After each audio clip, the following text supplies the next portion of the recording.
everyone. Good evening, everyone. Welcome. We've just been having some, banter and conversations about the Premier League, as we always do.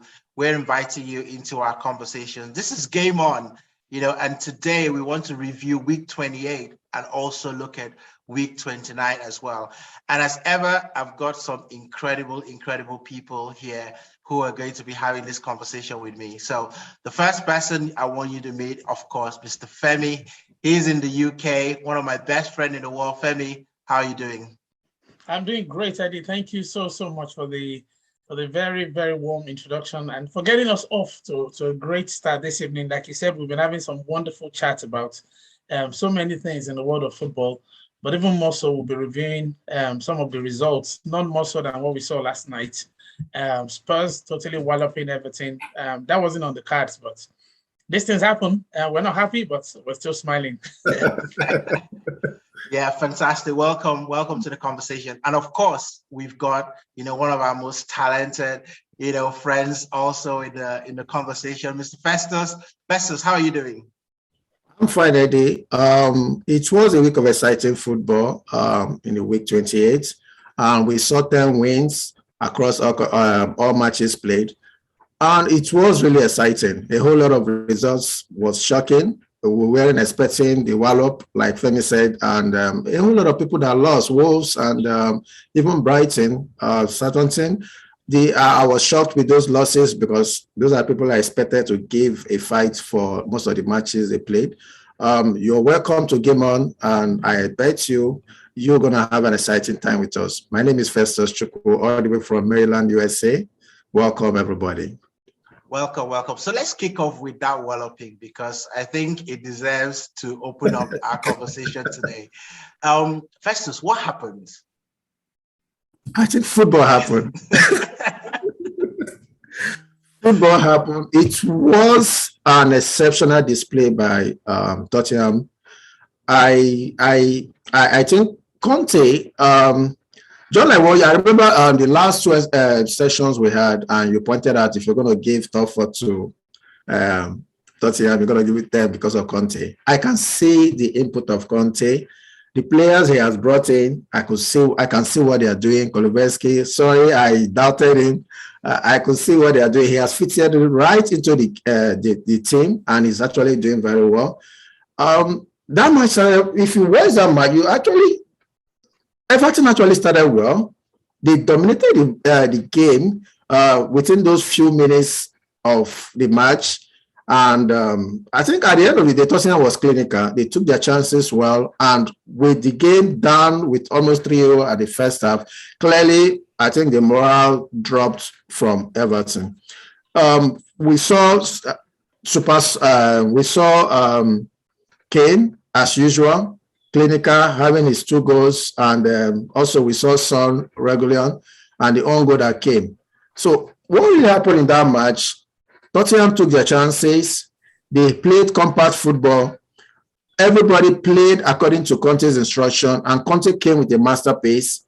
He actually set up his team compact, and what he did was they denied Everton the chances to play. They made sure the pressing was very tight at every point in time, and they took their chances. Kane was super at the end of the day, and I think that's what happened. And I think at this point, I see Everton clearly going down because clearly there's a problem. Yes. Oh, that's a very bold statement. Let me come to Femi because I've got some real questions that I want to ask there. So typically you expect a new manager comes into the team, rejuvenates the team. So what's happening? Why are we not seeing that in Everton? With Frank taking over there. I mean, you can't really say he hasn't tried to rejuvenate the team. I mean, the first result was a brilliant FA Cup win.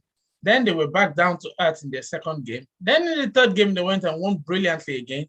So what do you get with a young manager? Sometimes it's just like having young players.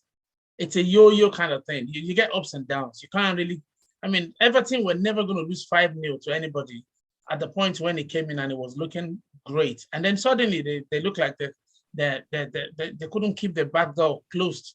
They've got the England #1, and they've got Kane at the back. They've got very experienced players at the back, actually. So there's no real reason why they shouldn't be shutting the doors against teams. But when you've got Harry Kane, who is now gone above the revered Thierry Henry in terms of Premier League goals, that was his 176th compared to Henry's 175. He's already left Robbie Fowler, the great. They used to call him God at Liverpool. Jermaine Defoe scored a lot of goals for the same Spurs. And Michael Owen scored a heart full of goals for Liverpool. He's left all those greats in the lot. And I think he probably had a personal beef for Frank Lampard, because Lampard is on 177 the whole time. So he probably wanted to score a hat-trick and rub it in his face on the night. But you can't. If you've got Harry Kane, you've got goals, definitely. It's just a goal away from Lampard. He's high Aguero's record, Andy Cole as well. I mean, they used to say Cole means goals back in the day, you know. When Rooney on over 200 goals, he's nearing him. Now there's a conversation if he could actually really become a top goal scorer in the history of the Premier League. You know, Shearer is on 260. He's on 176 at the minute, but he's less than 100 goals. And he's 28, Harry Kane. That's when you really come into it.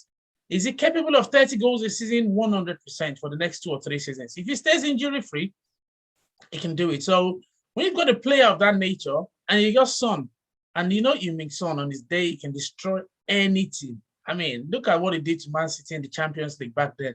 This guy can do anything to any team on his day. So, and with Harry Kane, they've got the highest number of goals in terms of combined goals in Premier League history. So there's a lot of history there. 2 established players who knew what they were doing. So with the young manager, Lampard, even though he's got a lot of experience with Derby County, also with Chelsea, with that Everton team, he wasn't going to really save them, was he? So I won't say he hasn't turned them around, but sometimes, even if you look at Man United, they've been doing well, but when they came against a proper team, against Man City, they totally got taken apart. So sometimes when you come up against inspired players, it can be a hard day's job. I'm not so sure I agree with Faith very quickly that they're going to be relegated. They're still above the waters, only slightly, and they've played fewer games as well. 26 games they've played now, so they've still got a chance there. So if they were one of those teams that have played 28 games, I'll worry for them. But I think they probably need 4 wins. From 4 wins will take them to around 40 points, and with 12 games to play, with the yo-yo nature, I'm sure they will win 4 games out of 12. So I don't see a problem with them staying up. I just see the problem of today they win well, tomorrow they go and concede a heart full of goals. So not a good time to be an Everton fan at all. Not a good time at all. And Everton is sitting one place above, the drop zone, which is not very, very good. They had a bad day in the office, and Tottenham did themselves a world of favor in that top 4 race, because right now they're sitting very pretty, same points with West Ham, with also games in hand. So I think it was you could say that it was a significant turn of events in that top 4. But let's talk about another top 4, contender, because we had that conversation when we were talking about Wolves. What has happened? Should we officially rule them out of the top 4 race with the result that they had in the weekend against Crystal Palace? I don't know if Festus wants to have a go at it, but for me, personally, I would say yes, because again, they've played a lot of games. They're on 40 points, and they're in 8th position as well. So when you've got Tottenham ahead of you, is 7th, 5 points ahead of you, and Tottenham have played a game less. And then you've got West Ham as well, who is 5 points ahead of them. You've got Man United of 47 points, 7 points ahead of them, 7 points ahead of them. And you got Arsenal, who have played again fewer games than Wolves, and we're on 48 points. It's a tough ask. If you're chasing one team, you could, but when you're chasing 4 teams, it's a big ask. I think for now, we'll probably say that's it for Wolves' top 4 ambitions. They would finish well, but they will not finish in the top 4 this season. I like to bring Face in here. So I've got a question, Face. Do you think that Vieira was doing one for Arsenal by helping to take away Wolves from the top 4? So tell me what you saw in that game, Wolves Crystal Palace. What really stood out for you? For me, that result was unexpected. I clearly thought Wolves had it.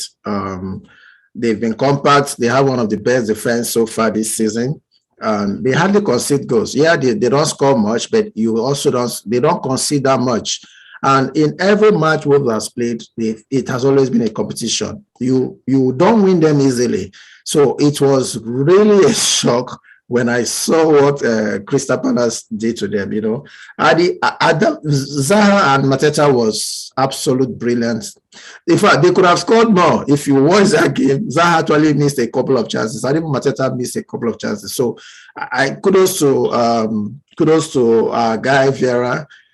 I think on the day his setup was brilliant. He denied Wolves the chances to.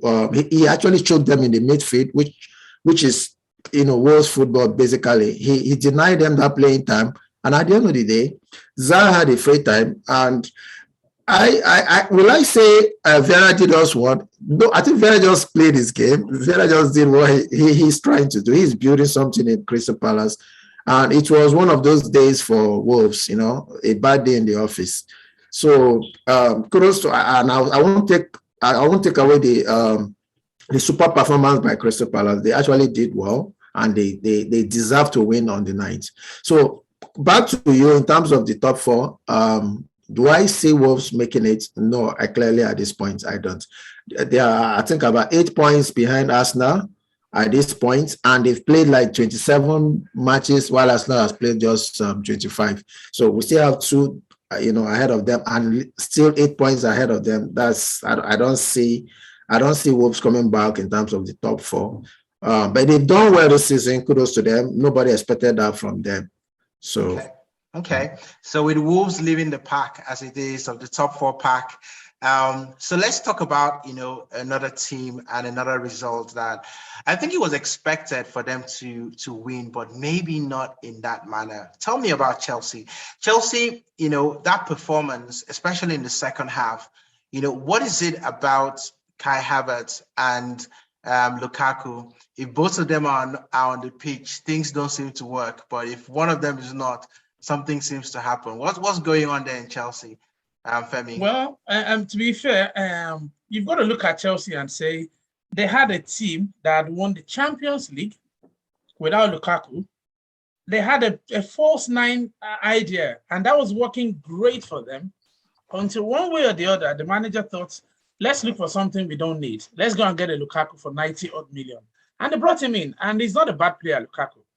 But unfortunately, when you've got something going and it's working, oftentimes when you upset it, you think you're going to go to the next level. It may happen for a few days, but long term, it may not be sustainable. And he actually drove them to success without even Timo Werner he wasn't scoring a lot of goals, but he was actually making great runs and creating chances. And Havertz is a big game player. He won them the Champions League, won them the World Club Cup. He scores on the biggest platforms, on the biggest occasions, on the biggest nights in football. So he's not a bad player. He's German as well, so it doesn't harm your chances when you've got a German mentality. So I think, frankly, maybe Tuchel is beginning to realize, look, I had it going well for me, especially with Reece James back in the team as well. He's got a lot of attacking prowess, a lot of attacking weapons there. So I would say, if he's got that midfield settled with Kante there, with Jorginho there, and Kovacic as well, if he's to come back, he's got at least two of those three guys. Any two of them would really settle the front of the back four. Then he can give your ZX and your Mounts and the rest of them the opportunity to go and do their thing, and they can really, really play well. Also, Saul looked like a new player, didn't he? Even though it wasn't traditionally a left back, or he isn't traditionally a left back, but he also contributed. And my thoughts are, I didn't expect them to win that big, but I think they wanted to burn down Burnley Stadium. So I don't know what it was a tough mode that they didn't. So Faze, Femi has just elaborated what's happening there. Chelsea put in a performance that I think, will send a lot of shockwaves to everyone, that, people can't discount them, as a force. What are you going to do with Lukaku? Because you've got a £100 million player, who's not even getting into the squad, not affecting the squad. Do Chelsea have an Ozil problem? No, I don't think so. I think what is happening to Lukaku is psychological, almost close to our discussion with Aubameyang. He made a mistake with his interview, and because I don't know what led him to do that really. And since then, I think a section of the fans and a whole lot of people in Chelsea maybe might have not forgot, they've not forgiven him or so. So he needs to take that. First of all, they need to work on him to erase that interview, erase that whole episode out of his mentality. Lukaku is a great player. Don't let anybody deceive you, Femi. Lukaku has proven himself over time in every club he has played, all the way from Everton, Chelsea, Inter Milan. He has proven himself. Even in Man U, he proved himself. When he left, everybody saw what he was doing for them. So he has proven himself. Even in the Belgian national team, he has consistently, he's a goal scorer. So obviously he's going through a phase. And we all know at times every club, every big player goes through this. He's going through a phase. All he needs to, I think what he should do to him, just like what we suggested, have a sit-down discussion with him, get in those psychologists, let them work on him, let him, if he needs time, maybe after this season, if he needs during the summer break, take time off and whatever, let him come back refreshed. I still believe Lukaku will do well. He will do well in Chelsea. He has a future with Chelsea if given the chance. He's a goal scorer, and he could actually combine well with a whole lot of players in Chelsea. So what is just a phase he's going through. So I don't think they should discard him at this point. No, I don't believe that. Well, they say that history has a way of repeating itself, and Lukaku has got some history in terms of the different clubs in the Premiership that it hasn't worked well. So let's see how that pans out in Chelsea. I want to touch on it just for a quick second there. You talked about his price tag, close to 100 million. To be fair, Chelsea are not really afraid to put you on the bench, and they've got the most expensive goalkeeper in world history still sitting on their bench. So it doesn't really matter. I mean, they bought Drinkwater for 35 million, and he probably paid 5 to 6 games for them. So they don't really care what the price tag is. The biggest investment you've seen in Premier League history has been with Abramovich. For 1.5 billion is invested in the team. So does he really care the money? No, he just wants the results. He's selling shares for over 3 billion. So exactly. So does he really care how much is paid for you? It's the same thing with the managers, like we were saying earlier. It gives them a huge paycheck to say, see you later. No, but Femi, still comes down to what we're saying in terms of Chelsea's model. What we've seen cannot be replicated in all clubs. Other clubs care. He doesn't care because he doesn't bother about that money. But other clubs care. When you buy an investment for 100 million and it's not delivering, you care. You want to do something about it. Except your Arsenal with Nicolas Pepe as well. Anyway. Every club will care when you have 100 million sitting on the bench. Chelsea may not, because it's not coming from the club per se. Abramovich is spending his money. So you can't compare that. It doesn't follow us when it comes to I agree with you, but Pepe sits on the bench for 70 million. Jack Grealish warms the bench for 100 million.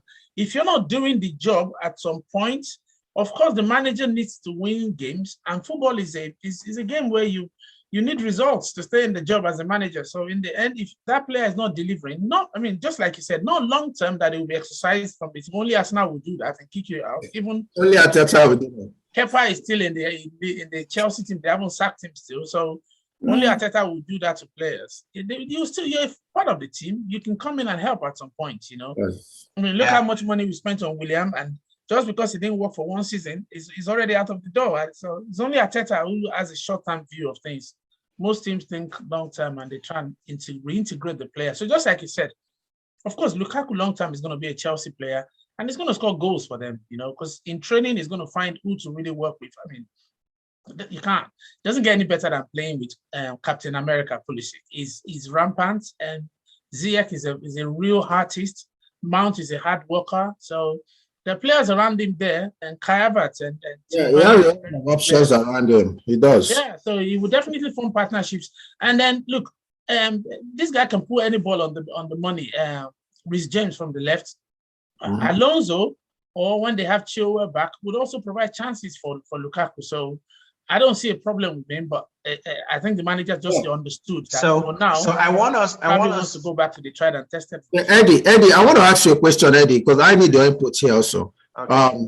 With Chelsea's performance against Burnley, because we've seen what Burnley has done in recent 3-4 games. They've been consistent and they've been beating some big teams, putting some good draws and here. with that, it was convincing in Burnley's home. Do you think Chelsea has a chance for the title? Let me think about this. No, I will say no. And the reason why I say no is because, Liverpool and Man City have a know-how. And Man City, when they get to this time of the season, they're like a team that is possessed. They find a way to win. It could be a 1-0, it could be an own goal. They just find a way to win. So I don't see Man City losing a lot of points, significant enough for Chelsea to catch up. I feel that, Chelsea are still trying to work out the chemistry of their players. I suspect that the fact that Lukaku is not playing on the pitch is not going to sit very well to the end of the season, because this is a formula that is working, having that false nine, and Havertz is delivering. So there's always going to be that. He's going to be asked the question all the time, press conferences, why is Lukaku not playing? So I think that's a distraction in itself. So I don't see, they've got some really favorable games coming up, Chelsea. They play Brentford, who probably will give them a good fight, but I still expect, Chelsea to beat in a second. So I want to, wax some lyrical about some clubs, that actually perform very well, over the weekend before we start doing a preview of what's to come. Now, I want to have a mention of Aston Villa because, they're a team that, for a while, it seemed like, Steven Gerrard had got them singing on the right hymn sheet. And then it felt like as if they just fell off a cliff. And then they put in that performance, over the weekend, in a team that was informed. Southampton has just won, earlier on in that week, beaten, a very good team as well.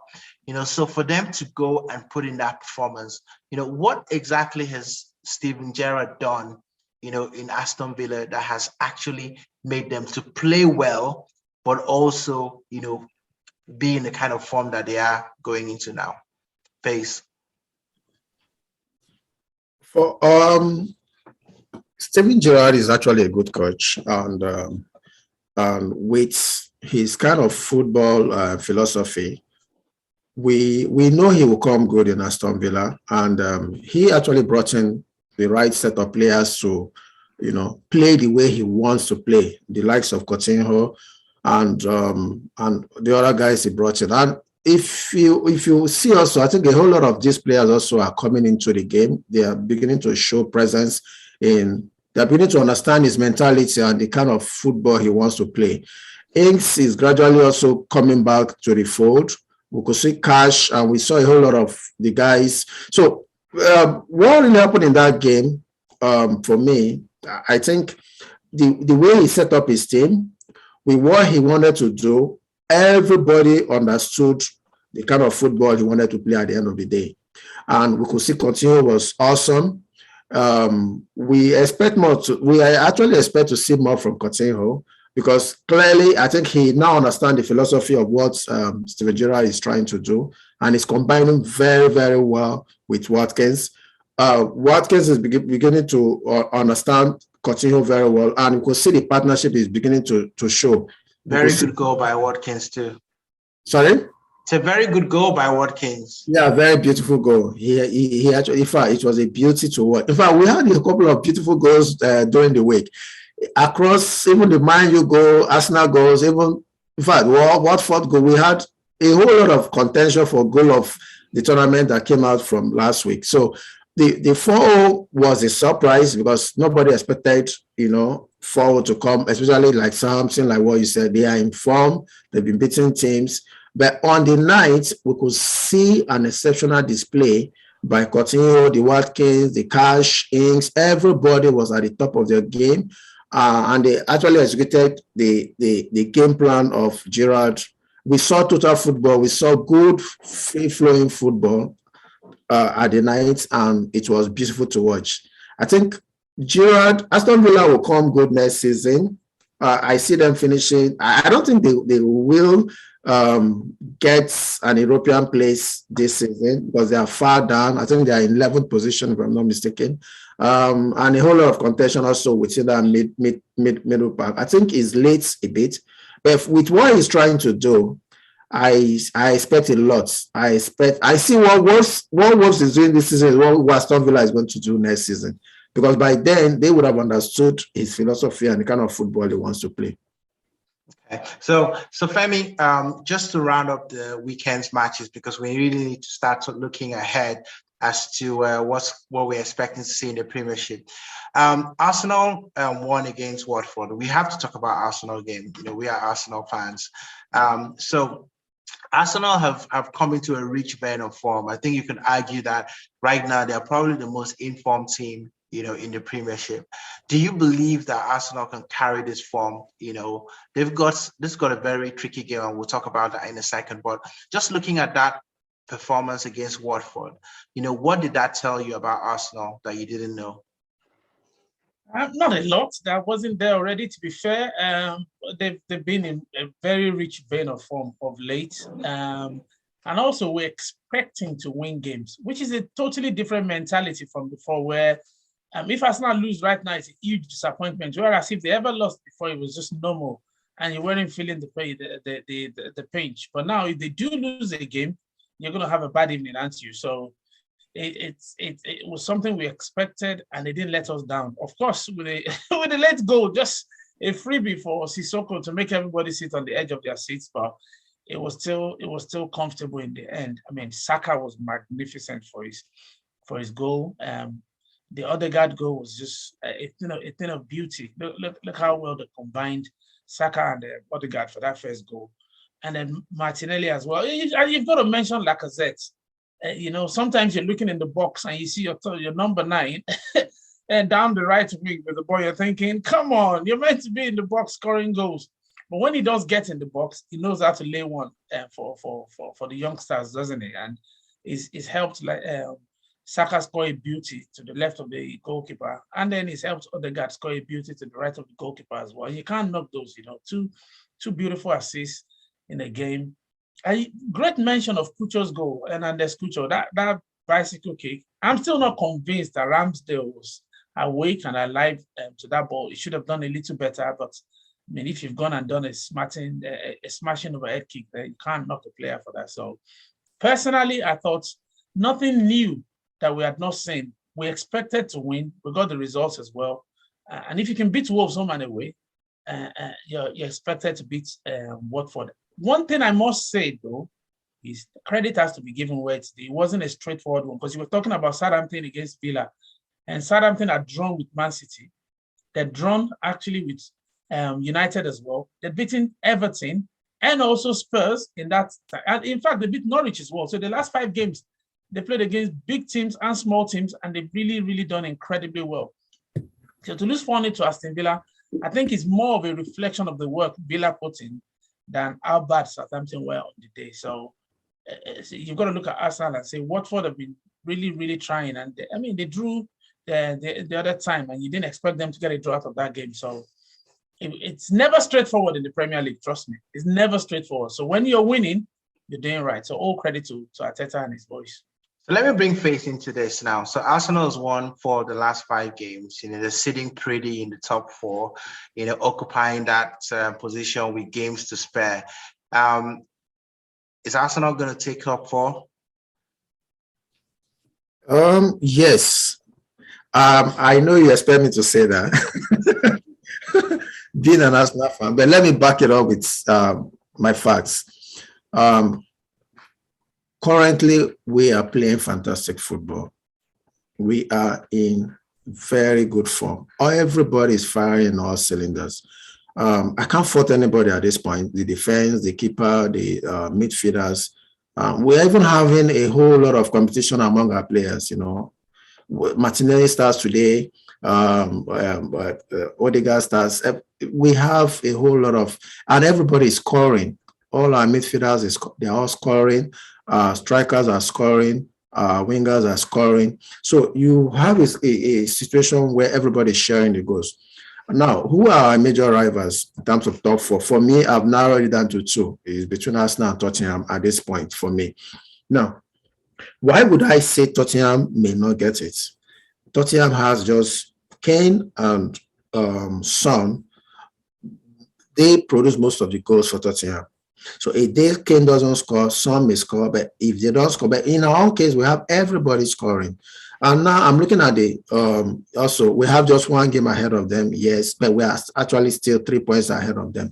Now it's coming down to the crucial points where every match counts. Tottenham has a whole lot of outstanding matches to play, as in big matches to play also. They are playing us, which is crucial, and they are playing some big teams also. Same here, we have, I think, them, Liverpool, and Chelsea, which is a 3 big for me. Others we could navigate.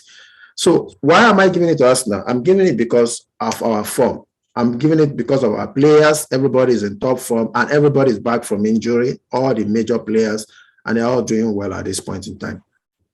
Okay, so I think it's only right on that note for us to start looking into what's going to happen in the weekend. So this week is going to be littered with a couple of games. So it's not just the week 29 games. We've got some teams that are trying to catch up on their games. And so on Thursday, we've got some really cracking games there. And I just wanted us to just talk very briefly about one of those games. So we've got, Leeds and Aston Villa. And the reason why I want us to talk about that game is obviously Aston Villa just come out from an incredible performance, against Southampton. But Leeds showed something, over the weekend, with their new manager, new American manager that came in, into the scene. And, I think they were very unlucky, to lose that game, against Leicester. So, these are two teams that I expect, a lot going forward now. So how do you see that game playing out, Leeds versus Aston Villa face? I see Leeds losing. Yes, I know the new manager did good. We saw an improvement against Leicester. And like you said, they were unlucky to lose that match with a Burns goal with an assist from Iheanacho. All the same, I see an Aston Villa playing very well, and I don't see Leeds beating Aston Villa. I actually see that match going beyond even a goal. I see Aston Villa winning with a 2 goals or 3 goals margin, because I still feel the players are still trying to grasp the techniques of the new manager. Jesse March, he's new. He's trying to understand the players, and he's still understanding the culture, the pressing football of Leeds, because they are still trying to maintain the pressing football, the free-flowing football. But it will take some few games. It will take close to 3-4 games for them to start understanding his own culture and what he's trying to bring to the team. So right now, Aston Villa, everybody is ingrained in what Gerrard is trying to do, and they will take advantage of that confusion in Leeds. So I see Aston Villa winning that match. So Femi, it's 3-1. So Femi, what would you say to Leeds in order to make them win that game against Aston Villa? I would say just go and do what you did in the last game. I mean, when they last played Villa, which is just, last month, if you remember, 9th of February, it was 3-3. It was a cracker, So if you go and do exactly what you did on Wednesday night in February, you've got a chance. And on the night, Villa had Coutinho scoring. They had Ramsey with 2 goals as well. But also James was in great form, got 2 of the goals. And Llorente, he actually thought he had gotten a goal that might set them up for a winner, because Leeds scored first. James got the first goal. And of course, Villa actually just ramped up. Before you knew it, they scored 3 goals. It was 3-1.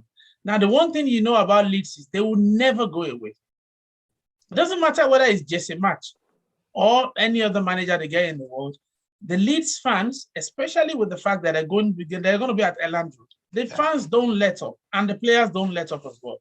So personally, I think the energy of the team and the energy of the fans might just help them tomorrow night. So I'm seeing a Leeds team that would not lie down. Rodrigo will help, but Rafinha would be incredible for them, and he's been incredible as well. I'm so glad that they kept him in January. I think he's a real hope for them, Rafinha. So I don't see what phase he's seeing, honestly, even though I know Leeds. I see relegation for Leeds.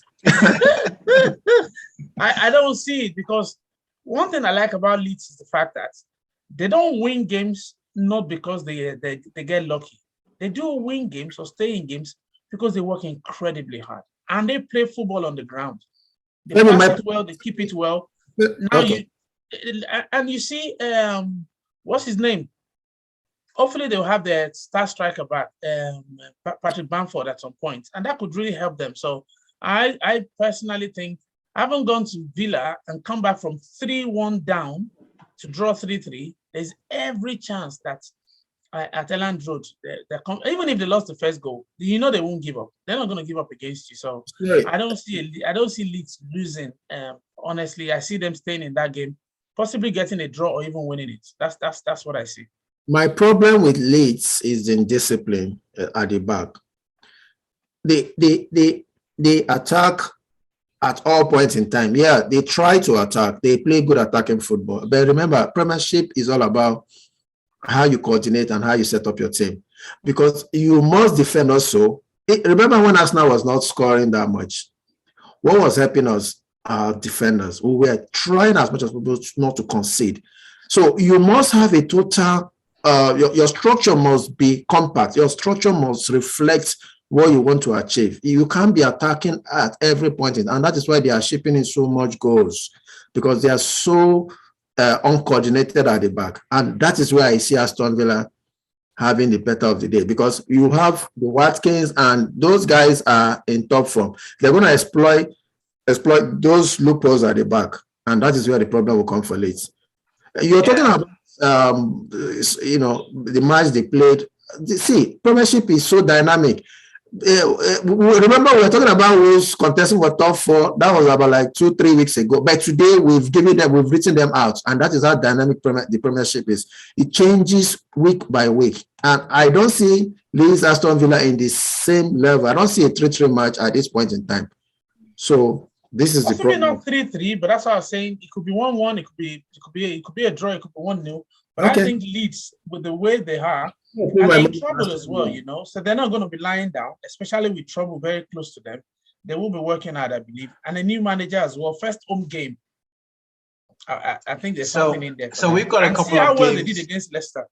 So we've got a couple of games that we need to talk about. So we're going to do this very, very quickly, right? So I'm going to be shooting out some fixtures, and I want us, to give our, 1 minute, view about how do we expect the game to go. Now, the fight for the Premiership is going to be happening, against Crystal Palace and Man City. Obviously, Man City are going for the Premiership. Do we expect them to slip up at Crystal Palace, Femi? They've always won at Palace. I remember those great goals by Yaya Toure and co. Palace are going to do well, especially with the fact that, Patrick Vieira would have a lot of pride in hosting a team that he first, cut his managerial teeth in before going to New York. But I think really and truly, City are in a really, really, really, really hot form. And again, under the lights on a Monday night, it's all City for me. What's your prediction? I think it'll be a 2-0. I don't see Palace scoring. If anything, 2-1, but 2 goals for City, I believe. Face, what's your prediction? I won't say much about this match. It's only one result we should expect in this match. Yeah, my man Vera, I always wait. I hope he can. I don't even need him to do anything for us. I don't have a problem with City.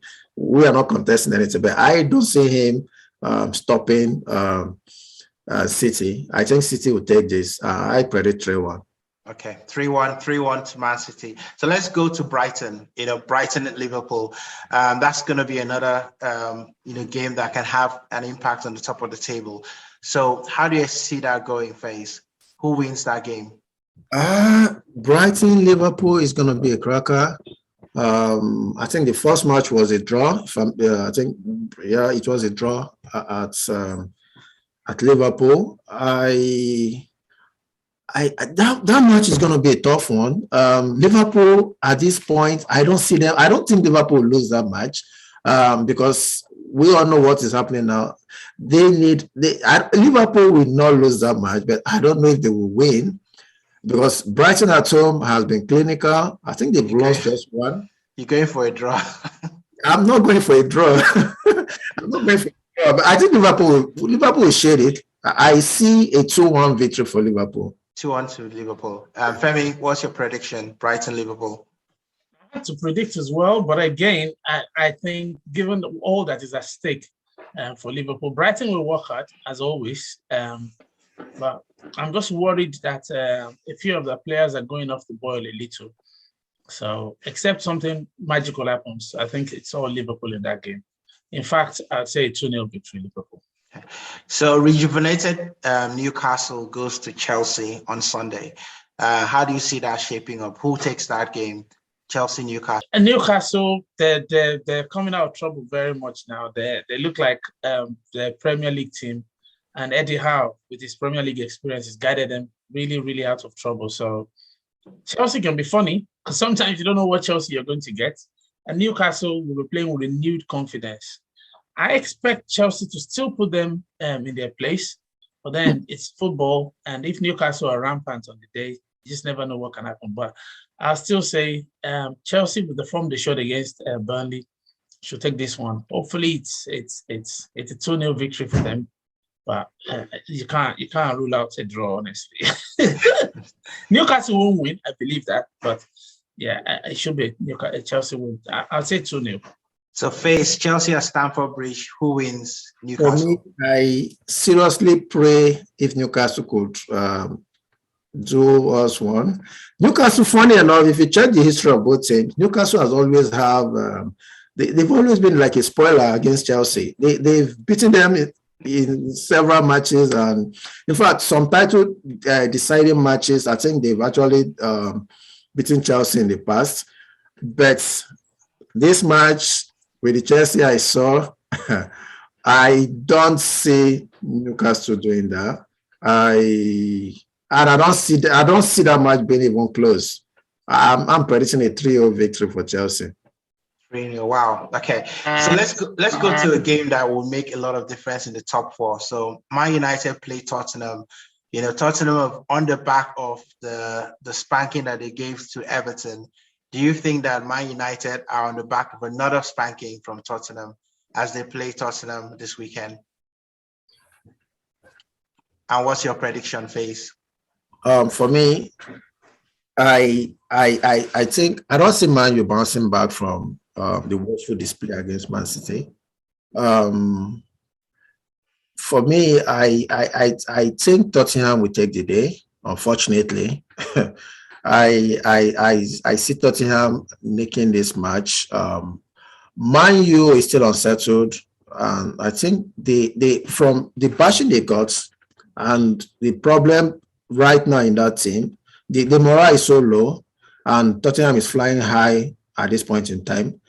I see my prediction will be a tight match, but I think Tottenham will edge it. I see a 2-1 victory for Tottenham. 2-1 victory for Tottenham at Old Trafford. Femi, okay, we're gonna come back. Gonna come back to Femi there. So yeah, sorry about that. That's okay. Man United Tottenham. What's your prediction? That's a tough one, honestly. I'm just glad they're both playing against each other. So it doesn't matter who wins now. Now Tottenham have shown that they can beat United. They've shown in the past. But also United as well. Sometimes they come up big in big games. That's going to be very tough to actually to call.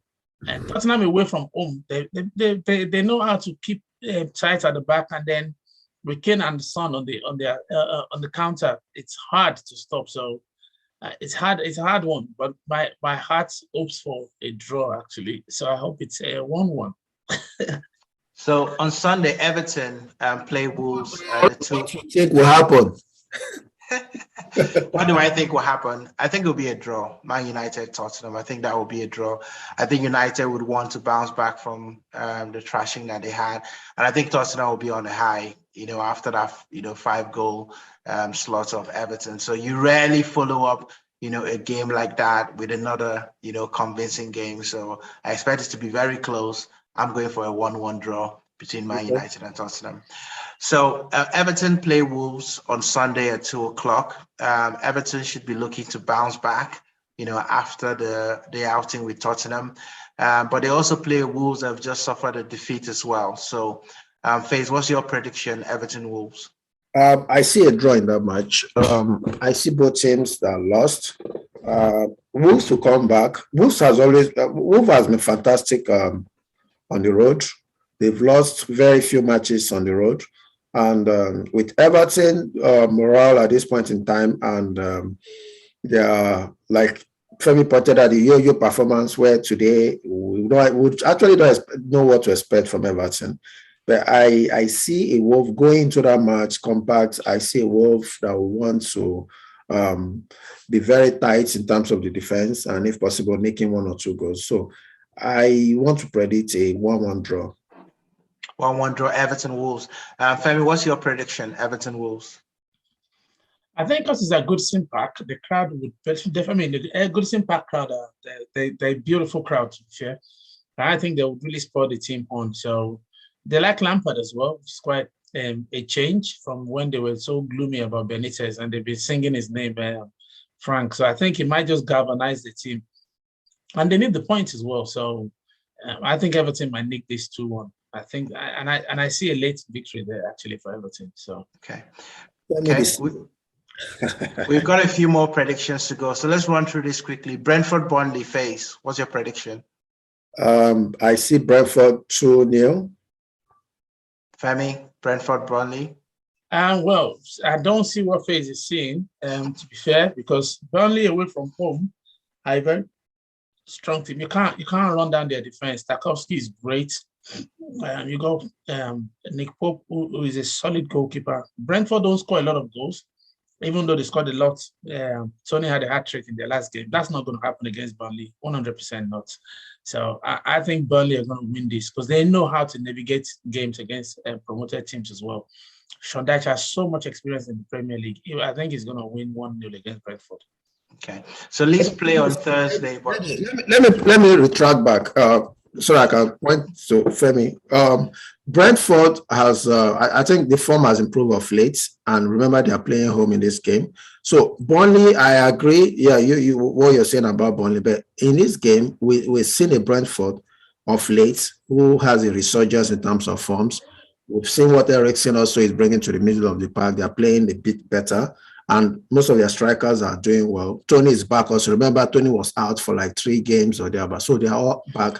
And remember, Brentford at home also has been good. So I don't see Burnley taking a point from Brentford. And okay, so you're not changing your prediction. I'm just letting why they will win. Okay, all right. So let's go. Well, we'll see you next week when the results come out. But let's go to Leeds. Let's go to Leeds and Norwich. So Leeds will play on Thursday and then also play on Sunday as well. So don't know if that's going to play a factor. So what's your prediction, Femi? Leeds versus Norwich. Well, Norwich play on Wednesday as well, and unfortunately they play Thursday, tomorrow against Chelsea. So the two of them would have the same problems. The only good thing for Norwich is they're at home. And when you play at home, but Leeds are at home as well against Villa. So the two of them are playing home games. And I think Leeds, the fact that they'll be the home team yet again, might just play well for Leeds. So if I was the Leeds manager, I'll probably be prioritizing the Norwich game on Sunday and keep a few people fresh for it rather than playing the full team against Villa, who are probably stronger than Norwich are. But if you win those 2 games, Leeds United, you're really far from danger now. So again, I'll be backing Leeds because it's Norwich. I'm absolutely backing them. 3-1. They will always concede Leeds, but I think they will score Norwich 3-1. Okay. We got Southampton, Watford. What's your prediction there, Femi? Southampton against Watford would be a tough one. Southampton just lost 4-0. So I think the manager, the beautiful thing is a man with 9 lives. When they lose 9-0, he comes back. He gets the support of the board, and he doesn't leave the team losing week in, week out. So you go back to the basics, and with James Ward-Prowse, he's a master dead ball specialist, isn't he? You've also got Jay Adams, who is in the rich vein of form. I think at home, Southampton will be just a little too strong for Watford. I'll probably say a 1-0 victory there. Face Southampton, Watford. I don't see what Femi is saying. For me, Southampton, they are in form, but they're also a bit of a yo-yo club sometimes. At times when you expect some kind of results, you don't see them. Watford, I see Watford giving them a run for their money in that match, and I'm looking up for a draw. I think Watford wants to give a fight because they know these are the kind of games they need to get some points from if they're going to survive relegation. So, and I see Watford coming out all blazing. So I see a draw. I see a 1-1 draw in that match. Okay, so we've got a few more matches before we round up. So West Ham, Aston Villa, that should be a cracker on Sunday. What's your prediction phase for West Ham, Aston Villa? West Ham, Aston Villa will be a delight to watch. I see a total football from both sides. I see very good football, very good display of football on the night. But I will give it to West Ham, and why? Because West Ham is a bit more. Well, I see West Ham approaching that game more physical. They want to deny Aston Villa the free-flowing football we've come to know them for, and I see they will use their physicality with the likes of Antonio and the rest. I see them nicking this. It's going to be a tight game. It's not going to be an easy ride, but I see them making it 1-0. Okay, so I'm going to mix it up here because normally we'll just predict the last game, which is Arsenal versus Leicester. But actually, I want you to predict two games, Arsenal versus Leicester and Arsenal versus Liverpool, because Arsenal play Liverpool immediately on Wednesday. And so, what is your prediction? Let's start with Arsenal-Leicester. What do you expect to happen there, Femi? What's your prediction? I can't predict Arsenal games. It's not in my blood this season, so that's the one I'll sit out because the only we need a prediction. Even though the team is in good form and there's a lot to admire about them, and they look solid as well. They look like they won't give up. They do work hard for each other now. There's a bit of that camaraderie there, but again, I can't tell. My heart is not. What does your heart tell you? What's your prediction from your heart? That's why I said my heart is not so ill yet with Arsenal, even though I love the club. So that's the one where I can't even. Femi, stop dancing around. Give us a prediction. I'm sorry I can't help you there. So good luck to the Arsenal. Bad luck to Leicester, but I can't help you. So basically, you're predicting a 3-0 to Arsenal then. Well, you can write that down if you want, but I don't want to jinx it. I'm not a superstitious man, but also. Let's go to Face because I know he's brave enough. Face, what's your prediction? Arsenal, Leicester.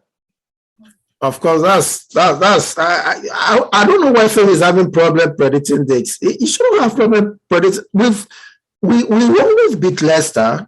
Leicester shouldn't be a problem for us. I should be having problem predicting when it comes to Liverpool, not Leicester. So for me, I see a clear result here. It's only one result we should be expecting, and that's Arsenal win. What's the prediction? What's the score? Because of our form, our current form, and Leicester has been inconsistent. They play well today, they struggle in other, and they've been woeful away. They've lost practically all matches they've played on the road. So I don't see them coming to Emirates to take a point. So for me, I see as much as 3-1. I'm giving them one because at times Ramsdale and our defenders could they forget themselves once in a while. So but I'm saying and nothing less than 3-1 in that match. Yeah, so I go for a 2-0 to Arsenal against Leicester. Arsenal, Liverpool, very, very quickly before we round up. For me, I see a draw in that match. If we can play what we did against Man City, if we can approach that game that same way, I know Liverpool is coming to consolidate. They want to win. They want to stay in touch with Man City. They want to contest for the title. But I don't see them having an easy ride against Arsenal. So I see a draw in that match. I'm seeing a 1-1 draw in that match. Femi, can you predict this one? Arsenal, Liverpool. Yeah, I worry because of the kickoff. Because unfortunately, you've got Arsenal playing at a point where they're playing on Sunday and on Wednesday.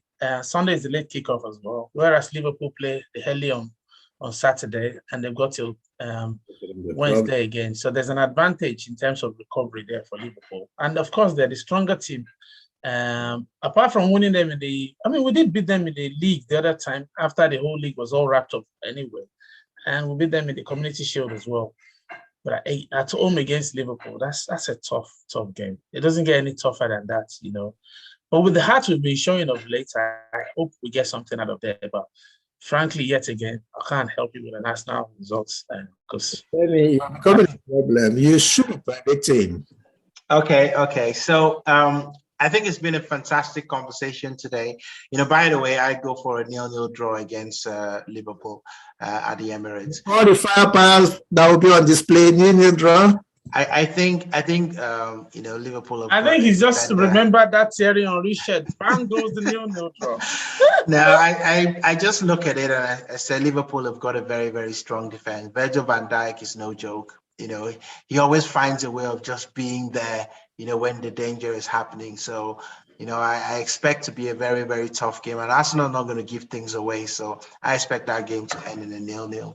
So thank you very much. It's been a very, very good conversation. I've had a lot of fun with this one, talking about last weekend and also looking, at this week's Premier League game. So fantastic conversation. Thank you very much, FaZe. Thank you very much, Femi, for, making this conversation so great for our fans. And listen, we're going to be back here again, reviewing the games, after this week and also previewing the next couple of games again. So before we leave, I just want to hear one final word, from our favorite Festus. Festus, what do you want to say to the fans before we wrap up today's show? I just want to tell the fans that go to our website, watch what we're doing. We need your likes, we need your comments, we need your encouragement so that we will be spurred to do more. Premiership, every week we'll be reviewing and previewing matches to come. And we thank you for your viewership. We thank you for your encouragement for what we're doing so far. We enjoy doing this and we want your support also. Thank you for a great time. I've had fun doing this with my brothers, Femi and Eddie, and hopefully Carlo will be here next time. Thank you very much and have a wonderful time. Peace. Fantastic. And Femi, one last word for the fans.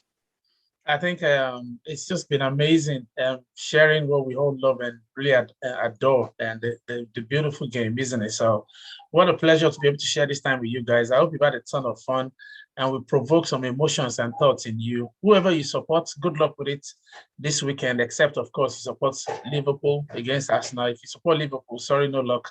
Leicester as well, if that's your team, we're very sorry. Other than that, whoever you're backing, good luck for the rest of the season. Can't wait to see you guys back at the back end of the week. Just a pleasure to be here. And thank you, FaZe.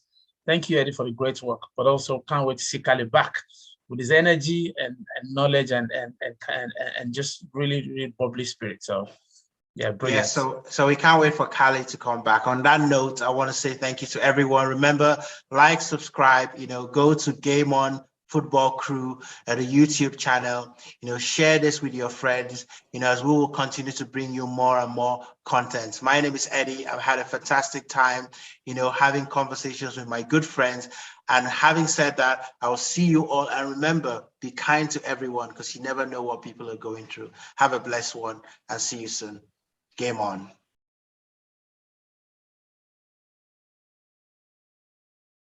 Game on.